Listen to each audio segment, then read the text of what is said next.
facility is going to be a bridge at the Tule River, which is its own project. It's about a $3 million project. The other that's a good question. Mr. Sanchez would know the answer. It's contained, or maybe Jason, you know, what is are they LED crosswalks? For some of the, we have Actually a Hawk system in one. Hawk system. So we have several Hawk systems throughout and Okay. I believe a Hawk system is being proposed currently at Porterville College, if that's what you're asking. But with the long-term plans of Porterville College, that may be evaluated as well, to see what would be the best connection there and where that best connection's made. I think you might be thinking of like Olive, at Olive. Yeah. What, Places is like the Hawk that. system at Olive? Do you know where? Javier, do you remember Hawk systems at Olive? I do not remember. Oh, there's one on Henderson. Yeah, with Henderson, Morton, and Olive. Just Olive is a bit odd because it's so close to either signal, so that'll be further evaluated, but we have budgeted for that. Okay, thank you.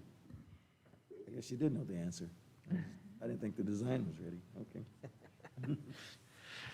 Vice Mayor, did you have any questions? No, I don't.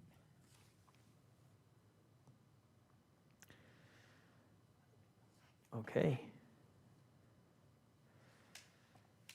So with that being said, we have been presented as was mentioned, a thumbnail sketch of the proposed budget, of course not to be approved tonight, but for our benefit to see it ahead of time. And then, of course, there's a recommendation for the public hearing to be scheduled for a later date.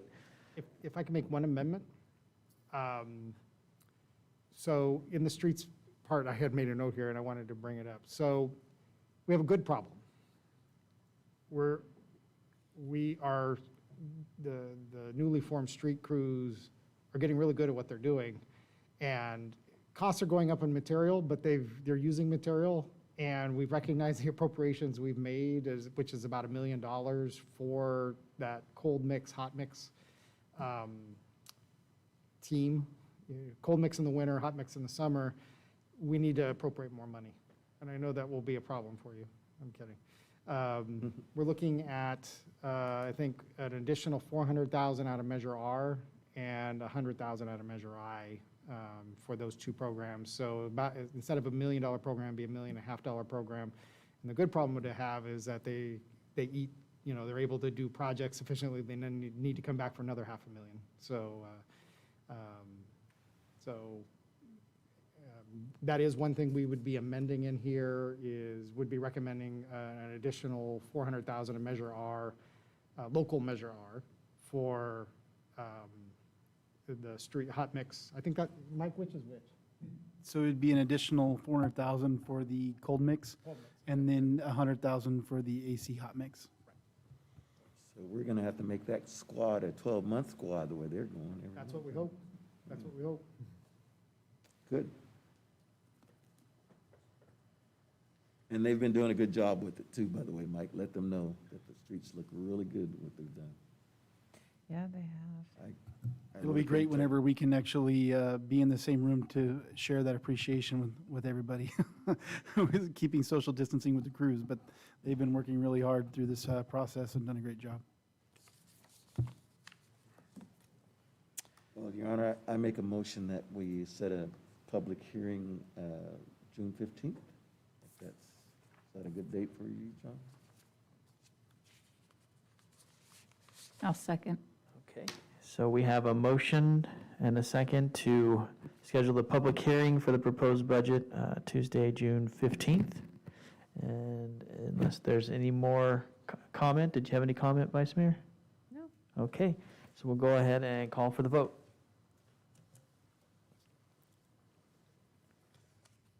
Okay, passes 4-0. Thank you. Thank you, Council. Thank you. Thank you for all the work and the presentation. I want to extend my appreciation to Maria Bemis. I mean, this was one of those, even Thursday for agenda review, she was still making changes. When I say changes, the information is moving so fast right now. And so There might be some slight, and I'll make mention of those if there's any modifications from what you've seen tonight.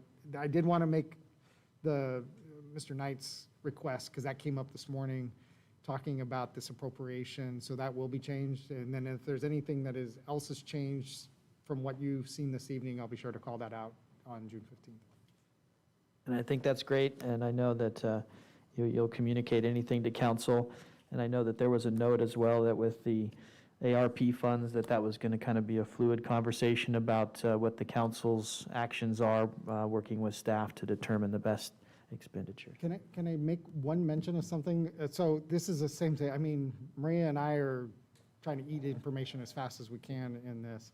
So, and if I already mentioned it, I apologize, but they are saying that you can use ARP funds to acquire property in an eligible census tract for homeless services and affordable housing.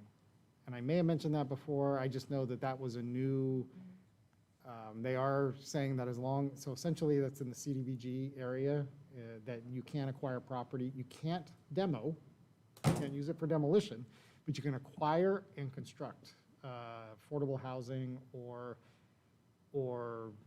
those that are not housed with ARP funds in an eligible census tract. So Okay, I just thought I would mention that's, again, there's just new things that we're constantly hearing, or that is a little bit better information than we had. It seems like every day. well, and we appreciate you being up to date on all that, so it helps. Thank you. Okay, so we can move on to the next item, item 18. Thank you, Your Honor. Final item this evening is your regular status and review of proclamation of local emergency for COVID-19. As council is aware, back on March 17th of 2020, it made its initial proclamation, which it reviewed and made a continued finding at its last meeting on May 18th, 2021. According to today's Tulare County Situation Report, there's been 49,918 cases, of which 10,135 have been in the 93257 area code. 846 deaths, 48,885 recoveries, and there are currently 187 active cases in Tulare County, 46 of which are in the 93257 area code. Tulare County continues to be in the orange, although it did make progress apparently towards yellow. It had been trending in the opposite direction, but according to today's report, they almost made 2.0 on the cases per 100,000, which came in at 2.2, which is just above the 2.0 that's required to move to yellow tier. Tulare County is already in the yellow tier eligibility based on its positivity rate, which is 1.5%, and as well as its health equity metrics positivity rate of 1.8%. Vaccinations, Tulare County is not receiving any new vaccinations because of this healthy supply that they have. They have administered 171,307 to those eligible residents 16 and up. Under Project Room Key, they report that 62 of 90 rooms are occupied, so there's 28 vacant hotel rooms under a contract for those that are homeless and would like to be housed and are eligible. From a hospitalization standpoint, there are currently 8 across the county, 7 of which are confirmed and 1 suspected, and 2 in the ICU. Sierra View is reporting this evening one of the 8 is in our hospital here, and they say they have 3 suspected. And this is a little bit of the lag between Sierra Views being real time and the county being a day behind. So I think you'll see the county's stuff move up a little bit tomorrow, this county's report. PDC continues to be in what's called warm status, not treating any patients. I spoke about the rescue plan, which federal funds are providing assistance to City of Porterville at $19.98 million, which the City Council provided direction its priorities for water and sewer, broadband and technology improvements, homeless services, business assistance focused primarily towards restaurants, vaccinations, which I would report the state started its own vaccination incentive program, where now if anybody who's been vaccinated, they call it $50,000 Fridays. So for every Friday now, they're going to pull somebody that's been, so if you've been vaccinated, your name's in the hat, and now if they pull your name, you win $50,000. Just one person? Just Every Friday. Every Friday, one person. Every Friday, one person that's been vaccinated will. ticket lottery things too, though. There's a 1.5 million, I think, grand, but they call it the $50,000 Fridays. Does that go on our Form 700 if we? They also are going to begin, they are now giving apparently $50 gift cards if you get vaccinated. So there's a $50 gift card that's also coming with that. I do have, If you're already vaccinated, you're not eligible. I It do started have- May 27th. They can't do that retro? No. If you have a youth that's from out of state and he comes in, has one vaccination and didn't have time or won't have time to get it in his state, is there a place here in the county or around that he I get the think second? you might be able to do it now. You couldn't, there was a time when you couldn't do that, but you may be able to now. I know it has to be the same, so if you have your record, Pfizer, Right. yeah, he has his card. You have to have your card with you. then you could get the second one, if you have this, if it's a juvenile, that makes it a little trickier, because I don't, You have to have authorization. yeah. A note from his mom, it's okay to miss school? Yeah. All right, I'll check, I'll call. I would say contact the county. Yeah, I'll call the county. Yeah, I just know it needs to be the same. That part, you can't mix and Right. match Moderna or Johnson, so. And then public safety support was also one of the priorities of the council. So, and then I spoke to about what's called Beyond the Blueprint, which is a framework for reopening California, I guess I would say, beginning June 15th. And most significantly, it defines the gathering guidance is changing to what's called mega events. So that allows for indoor up to 5,000 with certain, either a negative COVID test or proof of vaccination. And up to 10,000 outdoors recommended, but not required. So, and then it removes all capacity limits for business. So if they've had indoor dining capacity issues, those go away. Indoor retail, there is going to be, it hasn't been released yet, but modified face covering guidance for non-employees. OSHA I don't know, city attorney said that has read stuff where they're going to try to OSHA's going to try to get caught up, but by As of last. today, though, they basically said they're gonna keep their things in place for a little bit longer. So initially, they've said August. So what that means is that from a face covering, and why I think that's important is that your face covering ordinance is consistent with the states. So the state's going to modify it. It's coming.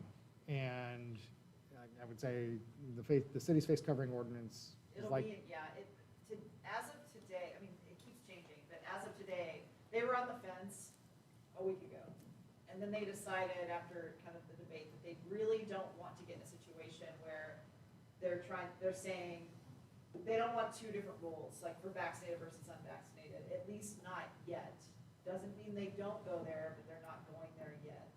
So they are gonna keep and so there will be an exception for if you're all in a room and everybody's vaccinated, but that's about it. But otherwise, you're gonna have to keep them on if you don't know, then they are gonna err on the side of keeping them on. So we'll see what that actually materializes, what that actually looks like, but what that kind of tells me at this point is there's probably very little change to the regulations for now, and they're gonna keep their eye on it. I think my guess is after getting a certain amount of pressure, they'll finally decide to make some modifications later in the summer. so. But that was as of today, So again, another situation where we'll just have to, I hate to say this, but evaluate it on June 15th. Yeah. And my anticipation would be we'll have better information 2 weeks from now than we have today as it relates. What it seems is that it's not going to change for employers. So as it relates to your employees and how, in all industries, so whether it's restaurant servers, it's the public that's the difference in the imposition. So I don't anticipate changes for employees, so employees will continue to wear face coverings in their, when they're working with others I in think, those ways. like I said, I think the one exception I heard today was if everybody's confirmed as vaccinated and working in one room, then you don't necessarily have to wear a mask, and that is about the only exception. And then you can only do that by, what do you call that? So you can't ask, you can only say, sorry, not everybody here is, so we've been asking. Well, employers can ask, employers can keep a record. They have determined that you can keep a record and you can require it because of the basis of the public safety. But that doesn't mean you can share that information with everybody else. That's my what point. makes it tricky. So if you're in a meeting and we've been asking employees who are vaccinated to provide proof of their vaccination, so we have a record of it, so that we know when certain offices may have that, and you just, what do you call that? Not reverse selection, that's not the word, it's a word. It's not active, so it's passive. So you're just saying, nope, not everybody, because you can't share anybody's medical. We still have employees without vaccination. Oh, yeah.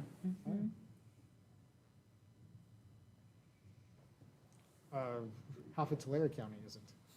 So, yeah, a lot of work stuff remaining to go. So with that, I'm happy to answer any questions. Recommendation would be that the council continue to make its finding of resolution of local emergency. Okay, council, any questions? I have no questions. I make a motion that we accept the continuation, the proclamation of local emergency. Okay, we have a motion by the vice mayor to continue, I'll second.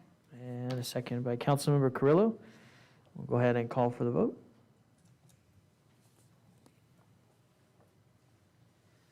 Passes 4-0. Thank you. All right, and that brings us to a second round of oral communications. Is there anyone in the gallery who would like to speak during oral communications? Okay, seeing none. Are there any virtually who would like to address the council? Your Honor, we have no one in the Zoom meeting who wishes to speak, and we have gotten no email communications either. Okay, thank you. That brings us to other matters. Councilmember Carrillo, did you have any other matters? Okay. Councilmember Stowe? Yeah, just one, I think. The lieutenant in the police department that has going to move on to be chief, I want to congratulate him. And I think it's just a testament to our police department, how our people are moving on to become chiefs. And it's going to hurt our department, but we'll just train some more, I guess. Keep them coming. Okay. I agree with you. Vice Mayor? Any? I want to say congratulations to all the graduates from the college, the universities, the high school, the 8th grade, all the promotional ceremonies. It's just been warm felt to see the students participating and that the future leaders are all graduating. I agree with you. I was going to say the same thing, and I know that everybody is so happy to be able to participate in some relative form of graduation that they recognize. I know my wife had mentioned that there was a graduation tonight happening at the stadium in Granite Hills, and how folks were out there from, I think it was about 4 o'clock, even though graduation wasn't until 7, and it was 105 degrees out there, but no way to sway the energy behind trying to get in there and have a graduation that people recognize. So just hoping everyone's able to stay safe and hydrated and cool, because there's pictures afterwards. Hopefully you can decrease the red on the camera if you got a little too much sun, but hopefully you have sunscreen if you're out there. So just like to congratulate all the graduates as well. I finally got my diploma. All right, congratulations.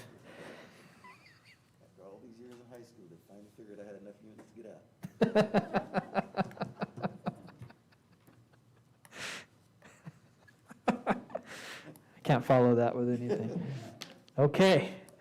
So with no, city manager, did you have anything that you wanted to? Well, I just want to thank Mr. Moore and Amy Graybell and the council for their assistance on the military banner video, and thank you, appreciate all the efforts towards making that possible. And then also would make mention that in the meantime, a member of council is going to have a birthday, or birth month. The whole month. Whole month, apparently, yeah. So, other than that, date specific, huh? yeah. That's a good one.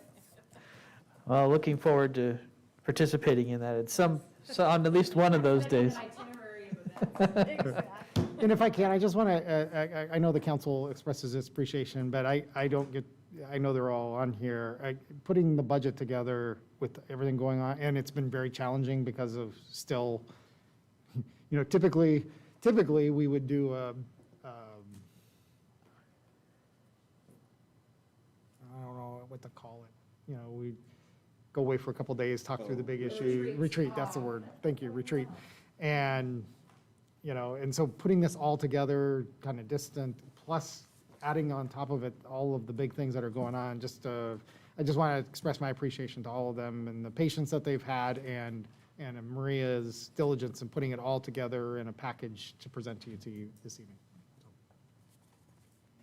Great, thank you, and it was well received. So with that, I know we go back into closed session. Do we anticipate any? Anticipating nothing to report. Okay, so we will move into closed session. Thank you, everyone. Next meeting, June 15th, by the way.